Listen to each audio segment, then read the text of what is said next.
আসসালামু আলাইকুম, আমি আফরিন হাজির হয়ে গেলাম নতুন একটি রেসিপি শেয়ার করার জন্য। আজকে আমি আপনাদের তৈরি করে দেখাবো গরুর মাথার মাংস ভুনা। অনেকেরই কমপ্লেন থাকে মাথার মাংস খেতে ভালো লাগে না বা একটা পিচ্ছিল পিচ্ছিল একটা ভাব থাকে। তো আমি দেখিয়ে দিব কিছু টিপস অ্যান্ড ট্রিক্সের মাধ্যমে কিভাবে এই রেসিপিটি তৈরি করি আমি। এখানে আছে মাথার মাংস 2 কেজি বা তার একটু বেশি হবে। আমি হালকা কুসুম গরম পানি দিয়ে ভালো করে ধুয়ে পরিষ্কার করে নিয়েছি। এতে করে যে একটা পিচ্ছিল ভাব থাকে সেটা কিন্তু আর থাকে না, চলে যায়। আর মাথার মাংসগুলো কিন্তু এরকমই হয়, হাড্ডি মেলানো। এখানে আছে পেঁয়াজ পেস্ট করা হাফ কাপের মতো, এখানে টমেটো পেস্ট আছে হাফ কাপ, এখানে আছে রসুন বাটা 2 টেবিল চামচ, আছে আদা বাটা 1 টেবিল চামচ পরিমাণ, আছে লবণ স্বাদ মতো, আর আছে এখানে হলুদ গুঁড়ো, ধনিয়া গুঁড়ো, লাল মরিচের গুঁড়ো আর জিরে গুঁড়ো। আর এখানে আছে সরিষার তেল দিয়ে আমি আজকে করেছি। আর দিয়ে দিলাম টক দই, এটা আমি বাসায় ইনস্ট্যান্টভাবে টক দই তৈরি করেছি। এখন পালা হাত দিয়ে ভালো করে মেশানো, এটা হাত দিয়েই মাখাতে হবে, মাখিয়ে রেখে দিতে হবে 1 ঘন্টার মতো। আর যদি সময় না থাকে তাহলে আধ ঘন্টা রাখলেও হবে। আর আমি কিছু টিপস আর ট্রিক্স আজকে দেখাবো কিভাবে মাংসটা রান্না করলে খুবই টেস্টি হবে। তো এভাবে মাখিয়ে আমি ঢেকে রেখে দিব 1 ঘন্টার জন্য। তো এখান থেকে একটা মশলা রেডি করব। আমি তেল দিলাম, দিয়ে দিচ্ছি পেঁয়াজ কুচি হাফ কাপের মতো, আর কিছু মশলা আমি এখানে অ্যাড করব। এভাবে রান্না করে দেখবেন, আমি আশা করছি আজকের রেসিপিটি অনেক বেশি টেস্টি হবে। এখানে আমি কিছু মশলা আমি এখানে ভাজবো, মানে পেঁয়াজের সাথে, সেটা দেখিয়ে দিব। এখানে আছে তেজপাতা, আছে এখানে দারচিনি, লবঙ্গ, আছে এখানে জয়ত্রী, জায়ফল, আর আছে গোলমরিচ, এখানে আছে কাবাব চিনি, আর আছে জিরা, আর এখানে আমি একটা স্টার অ্যানিস দিয়ে দিয়েছি, আর আছে এলাচ। এই তো এখন এই সবগুলো আমি দিয়ে দিব এই পেঁয়াজের ভিতরে। ভালো করে ব্রাউন করে ভাজবো, যখন পেঁয়াজটা বাদামি রং নিয়ে নেবে ততক্ষণ পর্যন্ত আমি এটা ভেজে নিব।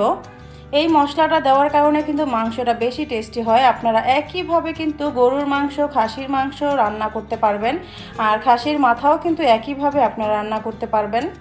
তো এখন পালা মশলাটা ভালো করে ভেজে নেওয়া, যতক্ষণ না পর্যন্ত ব্রাউন কালার হচ্ছে।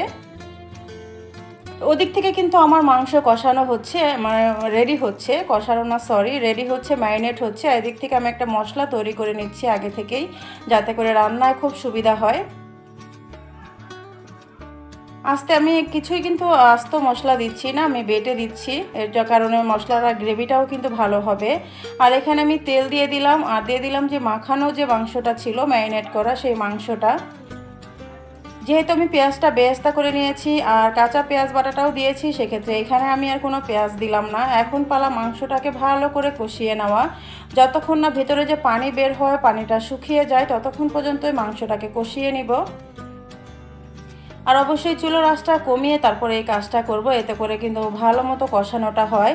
আর তা না হলে কিন্তু একেবারে পুড়ে যায়, আর মাংসটা কিন্তু কষানো হয় না, একটা কাঁচা স্মেল থেকে যায়।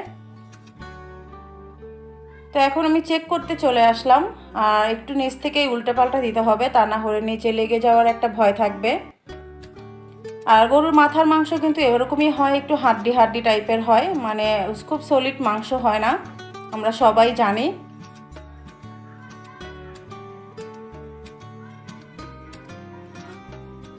এখন আবার আমি ঢেকে দিব।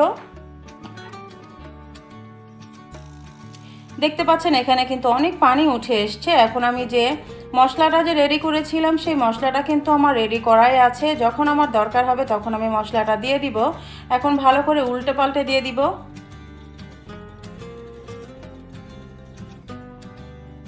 যেহেতু মশলাটা আমি ভেজে তারপরে আমি ব্লেন্ড করে নিয়েছি, সেহেতু এখানে কোনো কাঁচা ফ্লেভারের কোনো প্রশ্নই আসে না। যেগুলো কাঁচা মশলা আমি ইউজ করেছি সেগুলো তো আমি কষিয়ে নিচ্ছি। আমি আবারও ঢেকে দিব।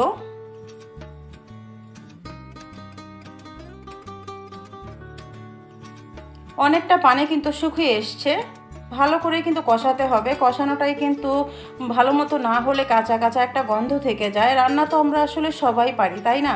তো কিছু কিছু টেকনিক ব্যবহার করলে রান্নাটা খুব টেস্টি হয় খেতে। আর যেহেতু মাথার মাংস অনেকেই খেতে চায় না, এই মাথার মাংসটা তো একটু টেস্টি করে রান্না করলে সবাই কিন্তু খাবে।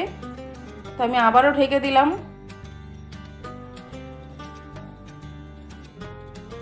একেবারেই কিন্তু পানি শুকিয়ে আসছে। এখন আমি যে মশলাটা রেডি করে রেখেছিলাম সেই মশলাটা আমি দিয়ে দিব এই মাংসের ভিতরে। দেখতে পাচ্ছেন একেবারে কিন্তু মিহি একটা পেস্ট করে নিয়েছি আমি। এতে করে কিন্তু গ্রেভিটা খুব সুন্দর হবে। এখন এই মশলাটা দিয়ে মাংসের সাথে ভালো মতো কষিয়ে নিতে হবে।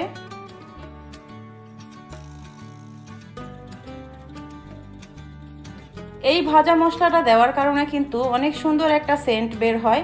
আপনারা একবার হলেও এইভাবে ট্রাই করে দেখবেন, আমি আশা করছি খুবই টেস্টি হবে রান্না। তো এখন আমি দিয়ে দিলাম ঝোলের পানি। এখন ঝোলের পানি দিয়ে চুলোর আঁচটা কমিয়ে আমি ঢেকে আমি সেদ্ধ করা পর্যন্ত রান্না করব। মাংসটা সেদ্ধ হয়ে যাবে একবারেই। ঝোলটা আপনারা কীভাবে রাখবেন সেটা আপনাদের পছন্দ। অনেকে ঝোল বেশি পছন্দ করে, আবার একবারে মাখা মাখা পছন্দ করে। তো আমি আবার একবারে মাখা মাখা অবস্থায় রাখবো, বেশি পাতলা করে ফেলবো না। যেহেতু গরুর এটা মাথার মাংস, তো মাখা মাখা হলে খেতে বেশি টেস্টি হয়।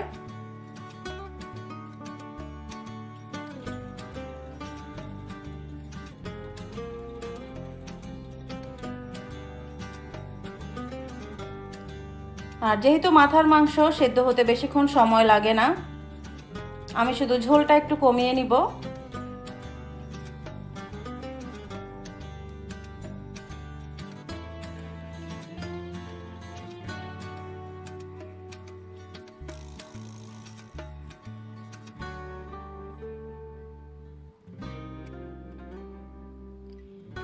দেখতে পাচ্ছেন ঝোলটা কিন্তু অনেকটা ঘন হয়ে এসছে। আমার রান্নার কিন্তু আর কিছুটাই বাকি নাই। আমি সব মশলা টশলা কিন্তু দিয়ে কিন্তু এখন রান্নাটা করছি। তো নামিয়ে নিব এখন আমি। তৈরি হয়ে গেল আমার গরুর মাথার মাংস। এভাবে আপনারা ট্রাই করে দেখতে পারেন। খাসির মাথার মাংস আপনারা একইভাবে ট্রাই করবেন। আমি আশা করছি আপনাদের সবার কাছে রেসিপিটি ভালো লাগবে। যদি ভালো লেগে থাকে লাইক কমেন্টস করবেন। আপনাদের একটা লাইক আর কমেন্টস কিন্তু আমাকে অনেক উৎসাহ দেয়। তো সবাই ভালো থাকবেন। আল্লাহ হাফেজ।